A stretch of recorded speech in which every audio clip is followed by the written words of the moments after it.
आपण एकदम उदास झालो, कारण त्या सभेमध्ये सगळ्यात आपण जे मान असतो, जी प्रथा असते त्याप्रमाणे महामानवांचं आम्ही पूजन केलं.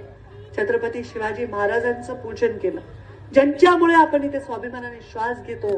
या भारतामध्ये छत्रपती शिवरायांचं योगदान कोणीही विसरू शकणार नाही. त्यांच्यामुळे हिंदवी स्वराज्याची स्थापना आणि त्यांच्यामुळे आजही स्वाभिमानाचा बाणा आपल्यामध्ये आहे. त्या छत्रपती शिवरायांचं पूजन केलं.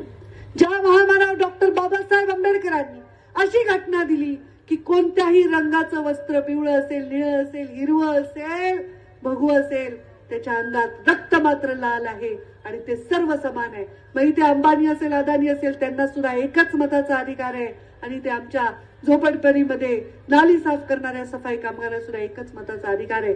सर्वांना न्याय सारखा, समान न्यायाची भूमिका घेऊन महामानव डॉक्टर बाबासाहेब आंबेडकरांनी सांगितलं, शिक्षण हे वाघिणीचं दूध आहे, जो पितो तो गुरगुरल्याशिवाय राहत नाही.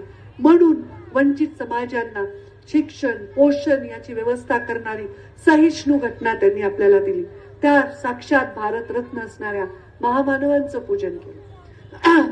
त्यांच्याबरोबर आम्ही क्रांतीज्योती सावित्रीबाई फुले, महात्मा फुले, पुण्यश्लोक अहिल्यादेवी होळकर, सेवालाल महाराज, अनेक ठिकाणी अनेक वेगळे फोटो लावले होते. मुंडे साहेबांचा फोटो लावला होता आणि मुंडे साहेबांचा फोटो लावला.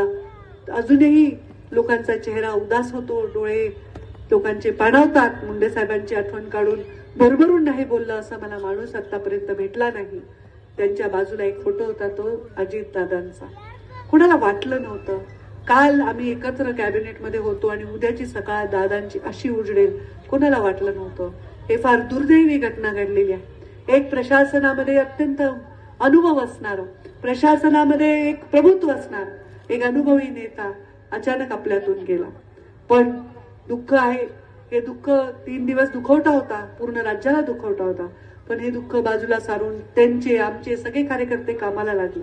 कारण शेवटी कोणताही नेता गेला तर तो नेहमी हे सांगत असतो की आपल्या कर्तव्यापासून आपण कधीही मागे हटायचं नाही, किती संकट आलं. माझे स्वतःचे वडील वारले, 3ऱ्या दिवशी मला कामाला जावं लागलं. माझी आजी वारली, 2ऱ्या दिवशी काहीतरी इलेक्शन होती, मला प्रचाराला जावं लागलं. माणसाला राजकारणामध्ये बाहेरून दिसतं की अरे यांच्या आजूबाजूला बॉडीगार्ड आहेत, हे तर विमानाने फिरतात, हेलिकॉप्टरने फिरतात. तुम्हाला काय माहितीये की त्या विमानाने आम्ही का फिरतो, हेलिकॉप्टरने का फिरतो? कारण आम्हाला तुमच्यापर्यंत पोहोचायचं असतं, जास्तीत जास्त काम करायचं असतं. आज सकाळपासून माझी आई देवपाण्यात घालून बसली. पंकजा विमानाने गेली, हेलिकॉप्टरने गेली, तिने सुखरूप पोचावं, तिच्या जीवाला एवढी काळजी वाटत होती. कारण शेवटी त्याची ती पण बाजू असते. कुठल्याही अशी वेळ कोणावरही येऊ नये